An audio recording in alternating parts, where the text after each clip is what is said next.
believe it. Jason kicked my ass on the training floor again. Oh, hi, how's it going? Welcome to another episode of the Ability Almanac. This is episode 7.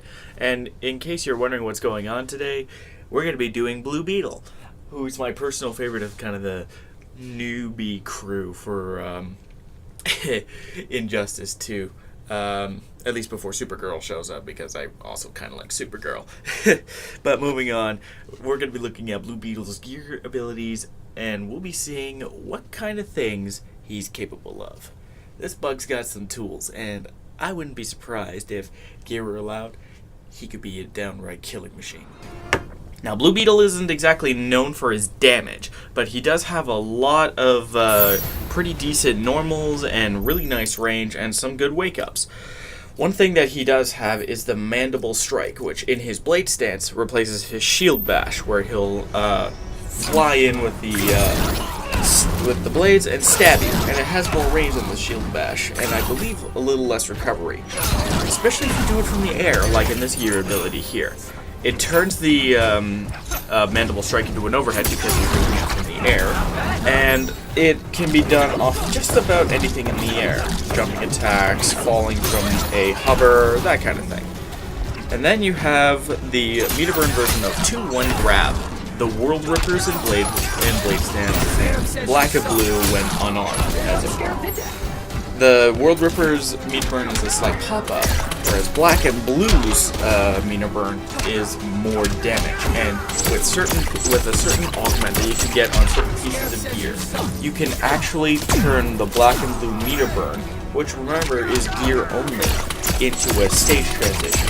But I don't show it here because, funny enough, Blue Beetle actually is going to be in Super Sunday coming up, so I have to keep some things at least a little bit hidden until you get to watch that episode. Now, for Blue Beetle's only 2-slot ability, Blue Beetle's one of those characters that has 6 abilities, and one of them is the 2-slot Crawling Burst. It seems to, it's basically a slower version of the Energy Burst.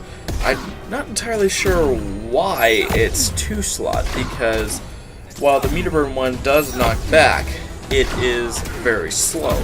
In fact, it's slower than meterless Crawling Burst, and that normal Crawling Burst is still a high, so you can still duck under it. I'm not quite sure what they were thinking with making this a 2-slot ability. Maybe there's something I haven't the slightest clue about. I mean, I only recently discovered that you could combo in the corner with this thing, but outside of that, I can't really see any reason for this to be a 2-slot ability. Why isn't it a single slot? Unless there's something else going on that I haven't the slightest clue about, which, if you're a Blue Beetle player, please let me know. I really want to know why Crawling Burst of all moves is a 2-slot ability. This isn't the Seth Strike or the Taser Ranks. This is actually not the best ability in the world. So I wouldn't mind it if it were actually a single slot instead of a 2-slot. Next up, we have 2 very interesting abilities that involve this suit's really unusual capabilities. Aquila Strike and Alien Cloak. Aquila Strike, which if I get that wrong, please understand that I haven't the slightest clue how that's pronounced, is 5 rapid mids that can be used as a combo ender. It's got pretty decent damage with a base damage of 8.97, but it's 8.97 because of the damage scaling that auto applies. But this Rapid Sting is a pretty decent way to get some good chip and also and some standing combat. Now, what you're seeing is Blue Beetle in Alien Cloak. Unfortunately, it's probably the worst cloaking ability I've seen in a NetherRealm game. I'm serious. Unlike Reptile's Cloak, it doesn't soak up a hit of damage. Unlike Predator's Cloak, there isn't less chip that he does, and there isn't any damage boost that he gets like Meter Burn, Reptile, and Smoke's invisibility back in Mortal Kombat 9. It's literally just you turn invisible, and that's kind of it. I mean, you could also cancel it early, but that's not all I got. So, I'm not quite sure,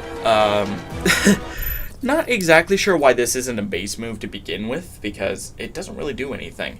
But granted, it does allow for interesting mix-up situations, obviously, because you're invisible, nobody can tell what you're doing.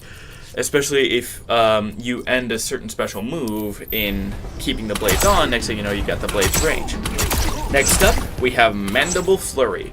This is a pretty rapid spinning strike that has enough range to you can hit the opponent 3 times while they're if you are touching them.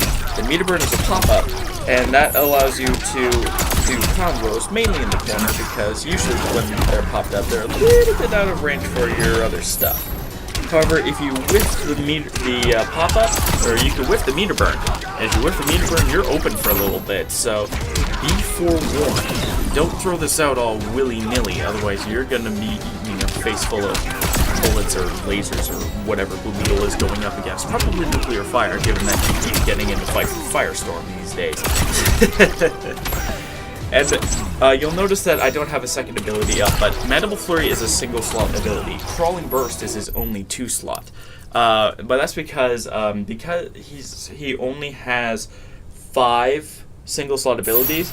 There's an ability that I have on 3 of his loadouts, and that actually happens to be his Black and Blue Meter Burn and World Ripper's Meter Burn. So, as we come to the end of this, you will know what time it is. It's frame data time! I hope you enjoyed this video, and please understand that my low energy is only because I just woke up, basically, so trust me, I understand. Hope you enjoyed, and as always, don't forget to be awesome.